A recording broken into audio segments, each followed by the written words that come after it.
Every emotional reaction is a confession. You've been confessing all day.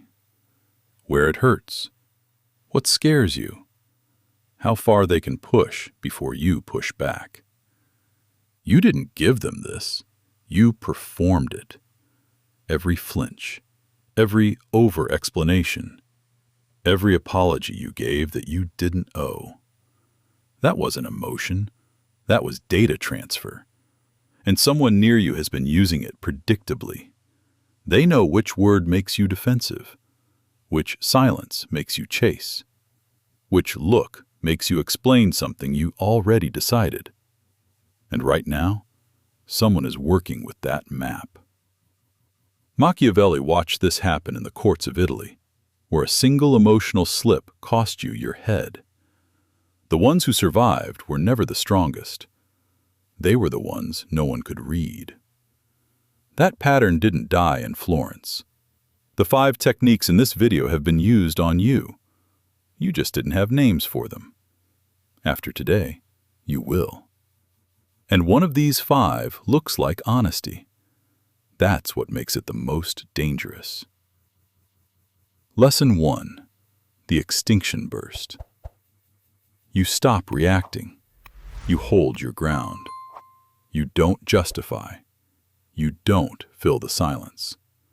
And it gets worse. Because they're searching. The extinction burst. When a behavior that used to produce a reward stops working, the person doesn't adapt.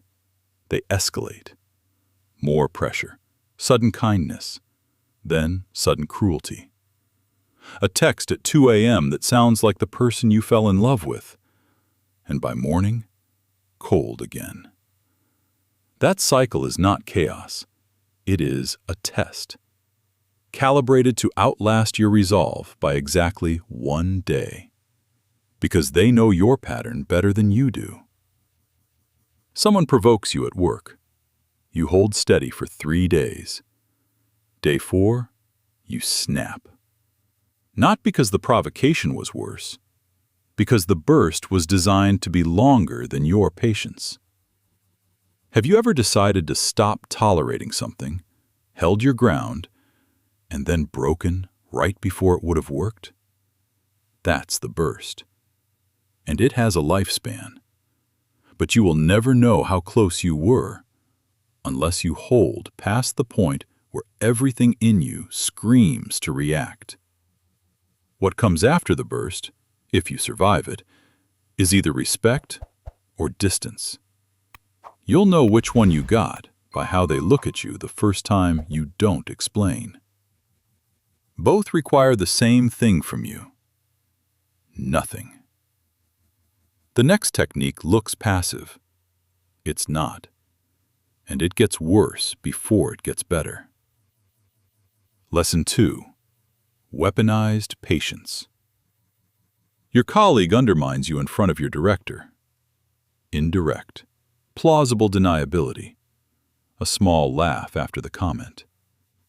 Your instinct: correct it. Now. Defend your competence. Set the record straight. Here is what that costs you. You speak first. You reveal your position. You spend leverage you haven't earned yet. And for the next 40 seconds, you are performing for the person who provoked you. They lean back. Not because you were wrong, because you were fast. And speed in confrontation is noise. Now watch what happens when you don't speak. You look at them.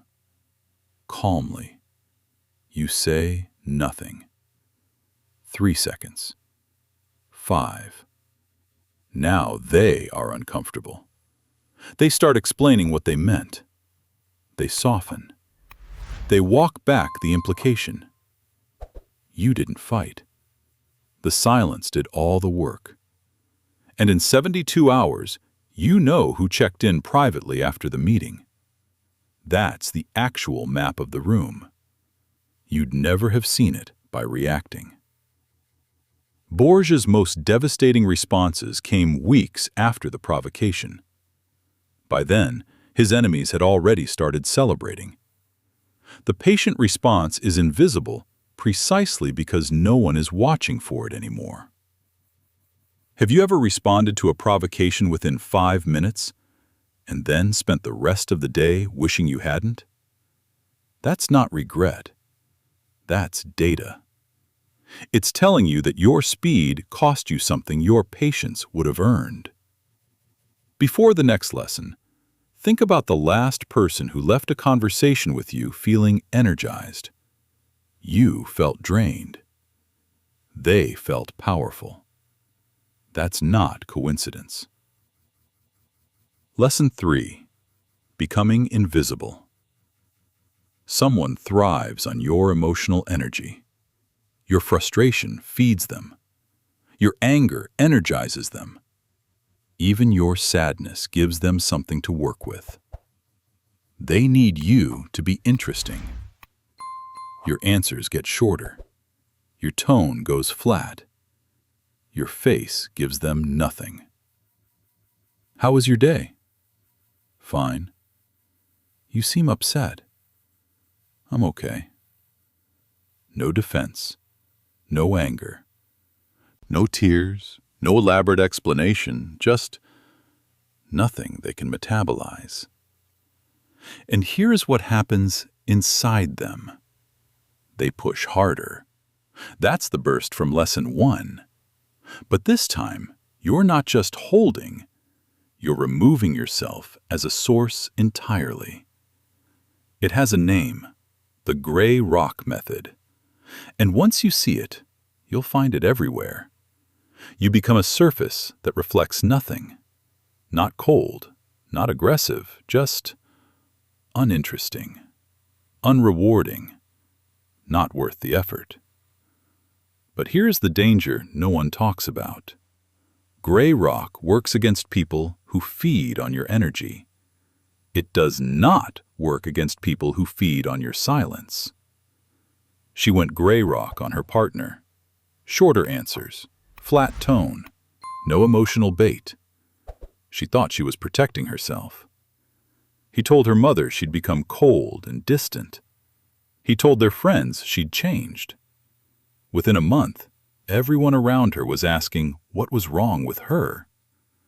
She used the right tool on the wrong person, and it became the proof of his story. The next technique is the opposite of everything in this lesson, and it's more dangerous because it looks like empathy.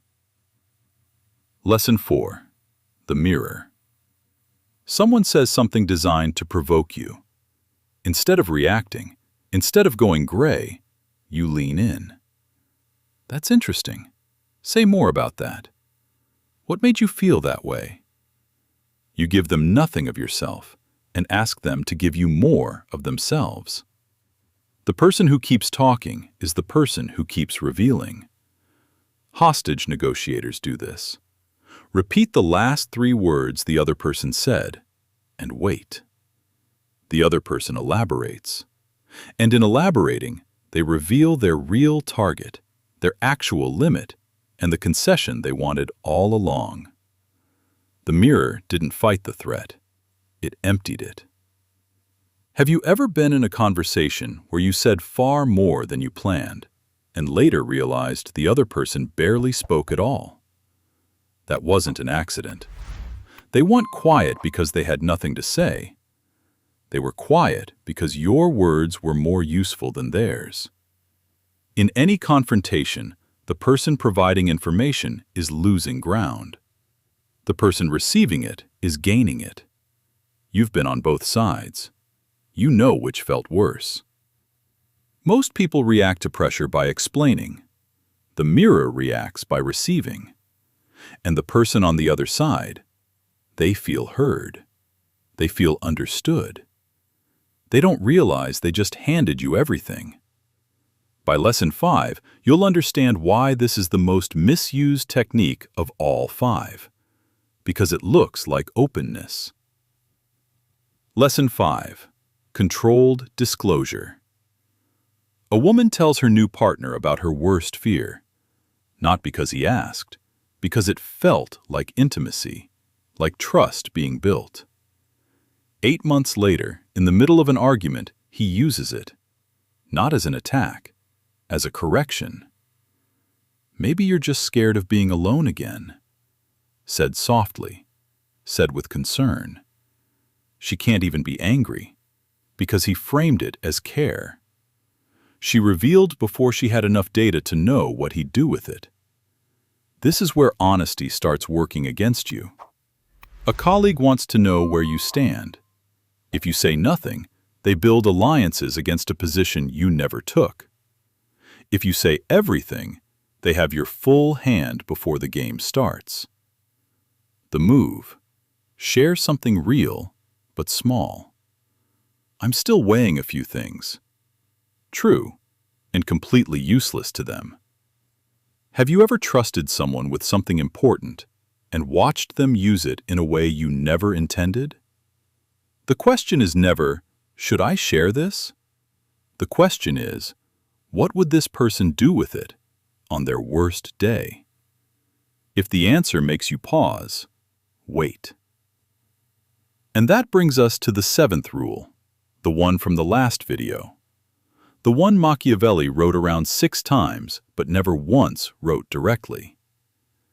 Every rule you just learned, the burst, the patience, the disappearance, the mirror, the disclosure, they all assume one thing: that you know what you're doing, that your silence is strategic, that your patience is chosen, that your disclosure is controlled. But most people who use these techniques don't use them on purpose. They use them by accident, as survival responses, learned in childhood, practiced in relationships where there was no safe way to be direct. The 7th rule is this: the most dangerous manipulator in any room is the one who doesn't know they're doing it. And that person might not be across from you. Someone came to mind during this video. There's a reason it was that person, and not someone else. Drop the number of the lesson that described someone specific, or described yourself. Both answers count. The next video is the one I've been building toward, and that one will cost you something.